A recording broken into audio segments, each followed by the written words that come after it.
Welcome to Ketchin Games. I'm Ketch, and today we are going to talk about all things comp. In fact, I talked briefly about this, making this video yesterday, and I thought I would title it "Everything You Want to Know About Comps, But Were Afraid to Ask."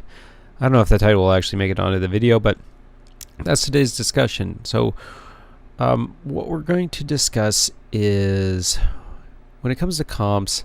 What are some of the main ones we hear about, like Death Ball, Dive, Talon? What's a meta comp? What does meta even mean? And then kind of my own, what's the best comp? And for those of you who think you may know, especially when it comes to what meta is, you might be a little surprised. So let's go ahead and establish a few things first. Number one, what is meta?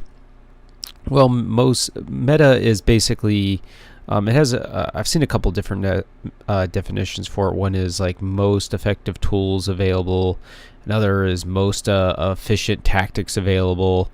In reality, I don't know which acronym is accurate, but what it really comes down to is what's kind of the best possible comp that you can make. And this is usually determined by what's being played at the pro scene. Whatever the pros are usually running is probably the best, or at least that's kind of the thought process, which makes sense. If the pros are running it and they're the best players in the world, then that's probably the best possible comp, since they wouldn't be running something that's not the best, right? Well, that makes sense for the most part. If they are running it, then it probably is the best, since they obviously are pros and they want to win, and they're playing against the other best pros. So if they weren't running the best possible comp, then they would probably lose to another pro that is running the best possible comp. So we've established what meta is. So thinking of it as the best possible comp. All right, and so let's talk about some alternative comps and why that matters and basically what it means. So just because something is meta doesn't mean it'll always stay meta. We've already gone through several different metas in Overwatch, where what was the best at one point is no longer the best, because they make changes to certain heroes, they buff some, they nerf some, and then as it happens, what was once the best is no longer the best. And one of the kind of the most obvious examples of that right now is Roadhog. Roadhog used to be the best, or was kind of the anchor, or what made the triple tank comp a thing. And by triple tank comp, I just mean any composition in Overwatch that had three tanks, and it usually was a Roadhog, a Rhine, and then a Diva or a Zarya. But the kind of the linchpin of that was Roadhog, because that would be the third tank. And generally, you only ran two tanks in a comp.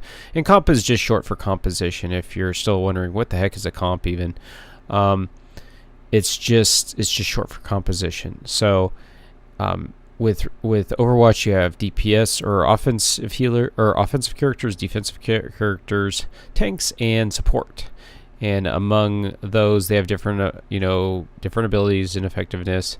So the 6 characters that your team puts up is your comp. So if you choose 0 healers and 0 tanks and 6 DPS characters, then your comp is 6 DPS. And if you have 2 tanks, 2 healers, and 2 DPS characters, which would be either offense or defense, then you would have a 2-2-2 comp. So those are some of the basics. So if we talk about triple tank or triple support, that just means 3 of one of those particular subclasses of character, rather than having a standard 2-2-2. We call standard 2-2-2 because it's balanced. It's 2 of every one, whereas with the other comps, you have more than one. So you can have triple DPS even. Like I say, if you play enough quick play, sometimes you get 6 DPS and no tanks, no healers. So let's go kind of back to what we were talking about before with triple DP, or not triple TBS, death ball, or that's one of our topics, or one of our possible comps. What is a death ball? Death ball is generally a group of players huddled up behind a Reinhardt shield in kind of a tight formation, and so they're all balled up, so they call it a death ball, because basically you're all in that little area of death, and you either do death because you kill anybody that comes near your death ball, or everybody dies because they're all huddled up and some huge ability will hit and everyone will die. So it's a death ball one way or another. It's because it's literally like a ball of death. Now, death ball used to be meta. So we talked about meta earlier. So death ball used to be meta because Reinhardt was kind of the top tank in the game. And that was the way it was for, gosh, almost like a year of the game. Probably like 10 months of the game. That was pretty much meta. Now, different variations of it, but that was still kind of meta. That was replaced with dive comp. And a dive comp is a totally different style of playing where it's built upon characters in unison diving a singular target. So everything is built around high mobility, getting to a target and taking out that target extremely quickly, and then getting kind of the heck out of dodge. So all the characters in a dive comp are extremely mobile characters. So the characters that we're talking about are Tracer,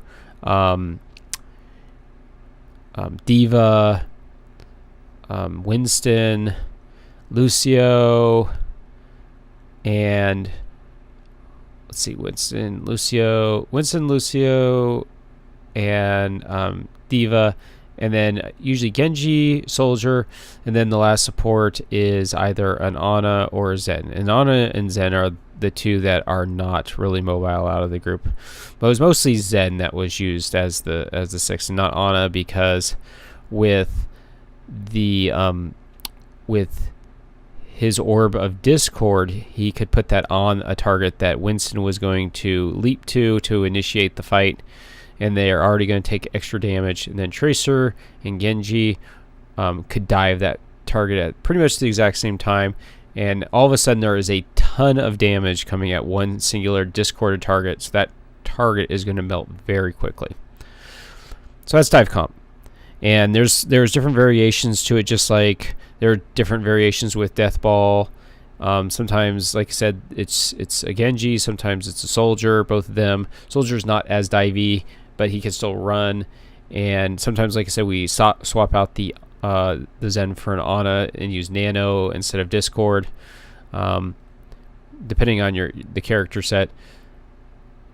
And that's really dive comp, and that's been kind of the meta for a while, and it still really is. Even as of right now, that is considered the meta. So another comp that we hear about now occasionally is called talent comp, and talent comp is really just a modified dive comp.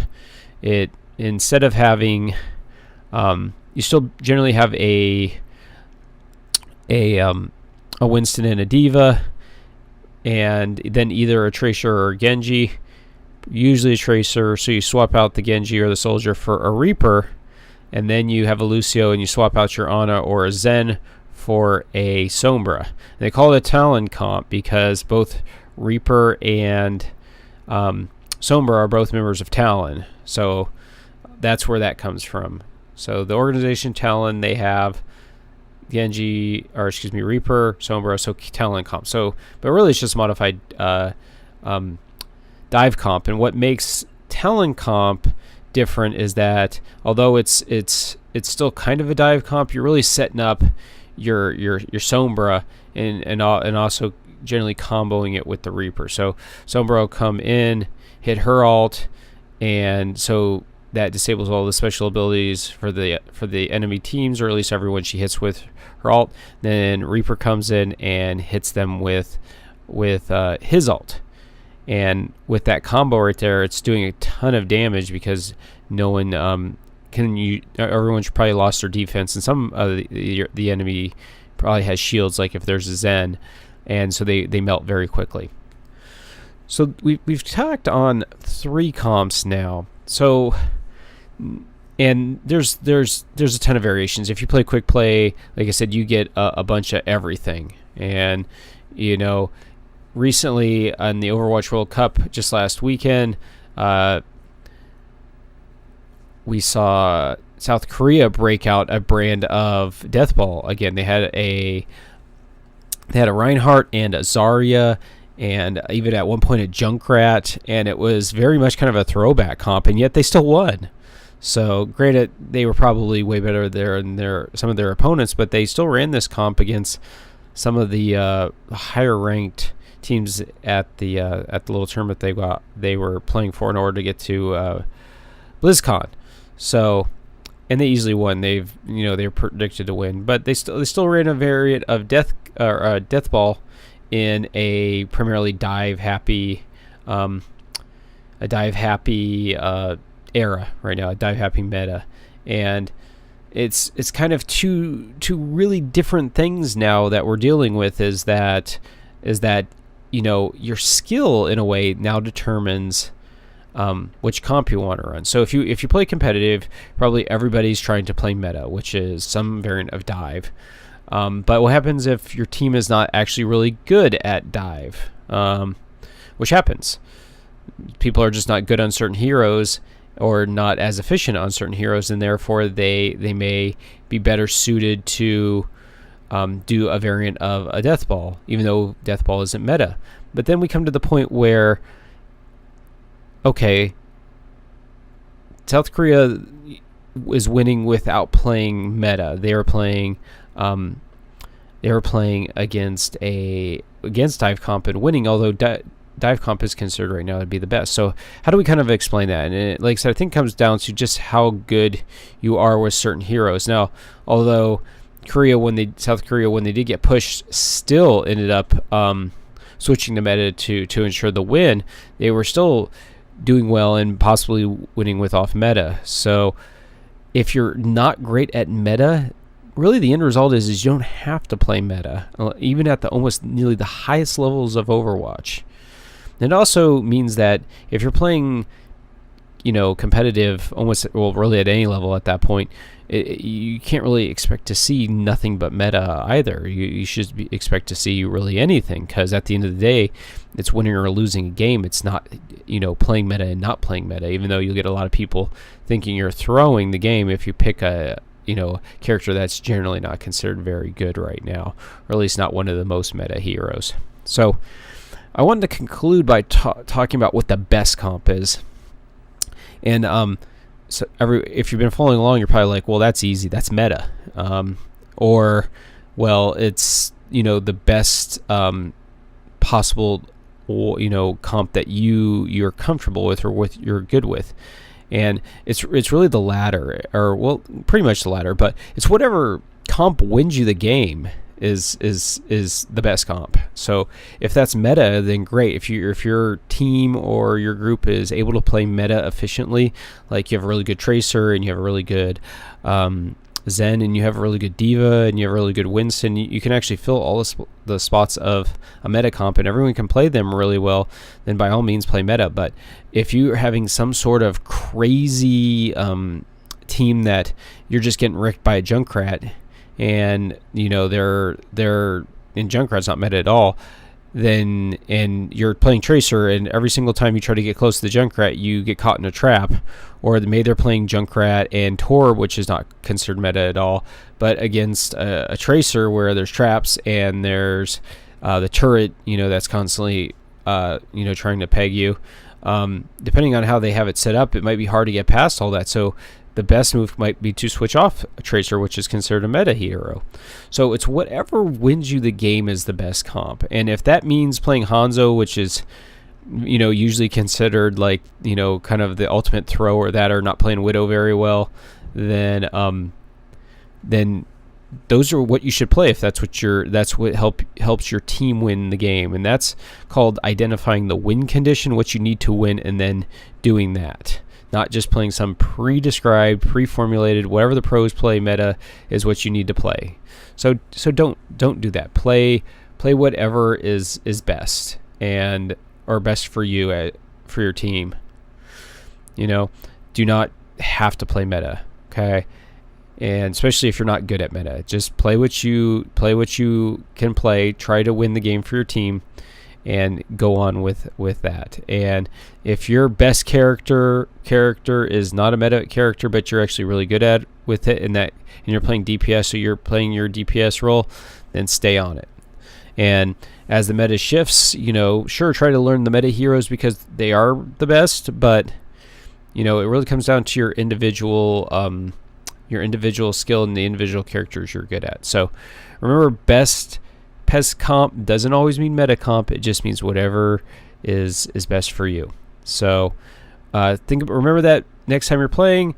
Remember that with your teammates, when you're playing with them, that you might not want to be so harsh on them if they are picking Hanzo in competitive. I've seen actually a few people that play Hanzo really well in competitive, so I always just give them a chance. Give them a chance to see if they can do their job.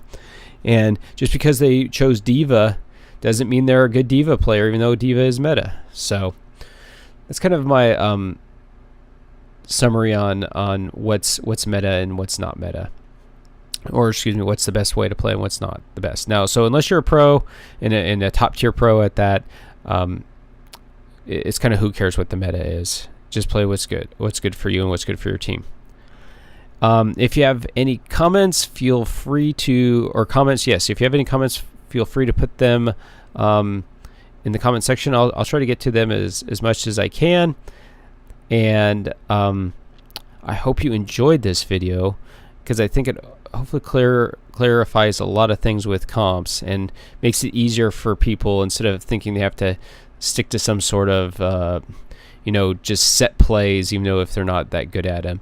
And if you like this video, please like and subscribe. And thanks for watching. And as always, I'll catch you in the next video.